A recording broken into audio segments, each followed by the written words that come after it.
Silakan duduk, Bu. Terima kasih. Perkenalkan Ibu, saya Bidan Masabila. Saya bertugas hari ini ya Bu ya. Sebelumnya saya izin untuk pintu dulu ya Bu ya. Ya.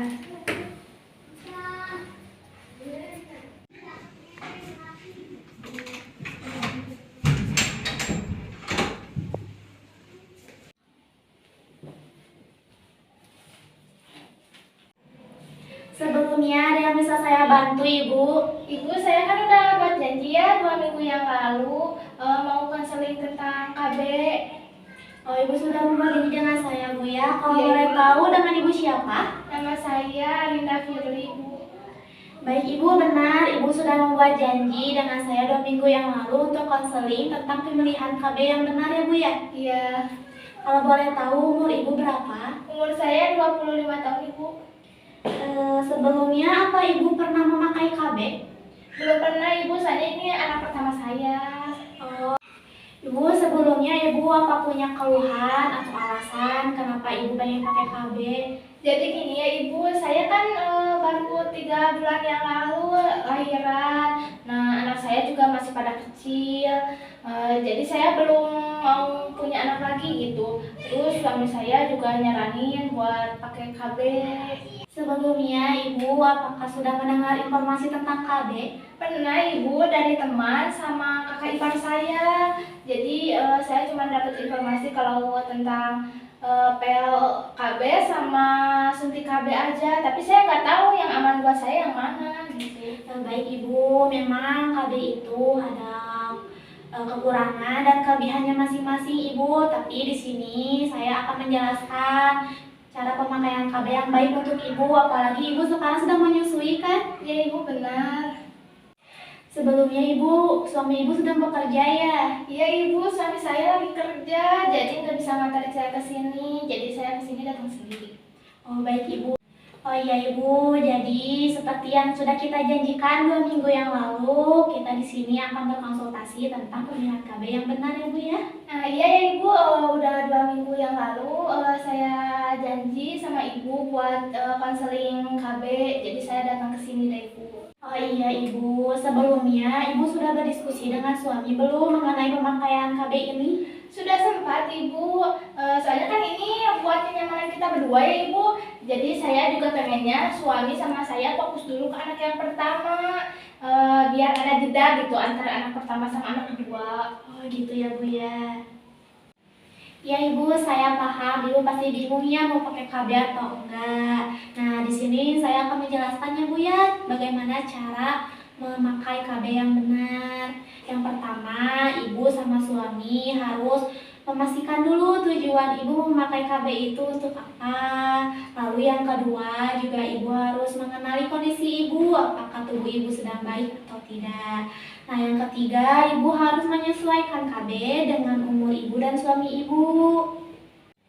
Lalu yang keempat ada mengenali tingkat keamanan KB. Sebelum Ibu memakai KB, Ibu bisa bertanya dulu ke bidan atau ke dokter apakah ada efek sampingnya atau tidak ya Bu ya. Lalu yang kelima, sebelum Ibu menggunakan KB, Ibu harus berkonsultasi dulu Bu dengan dokter untuk memilih KB yang benar ya Bu ya. Ibu, dari tips yang Ibu jelasin tadi boleh jelasin satu-satu? Iya Ibu, bisa saya jelaskan satu-satu ya Bu ya.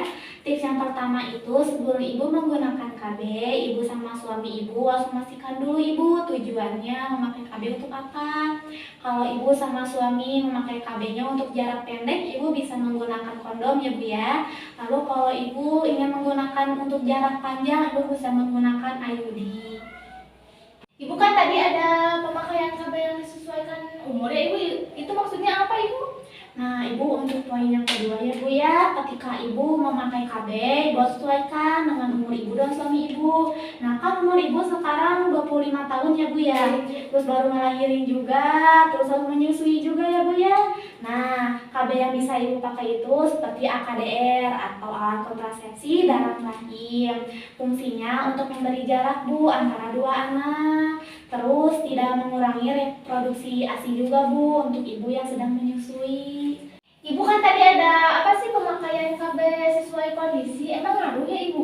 Ya Ibu, ngaruh. Sebelum Ibu menggunakan KB ya, Ibu harus mengetahui kondisi Ibu karena pada dasarnya setiap racikan pada KB itu ada yang bersifat hormonal, ada yang bersifat non hormonal Ibu. Mungkin bagi sebagian orang yang memakai KB yang bersifat hormonal itu bisa mengubah hormon seperti perubahan siklus menstruasi Ibu. Nah, kalau yang untuk non hormonal itu tidak mengubah efek samping pada hormon Ibu.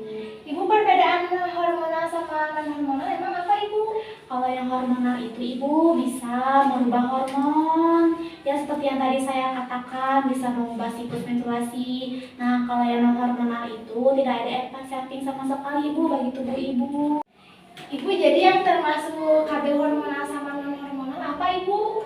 Ini Ibu contohnya dari sini ya Bu ya. Ini contoh untuk yang hormonalnya. Yang hormonal itu seperti pil KB, KB suntik atau implan.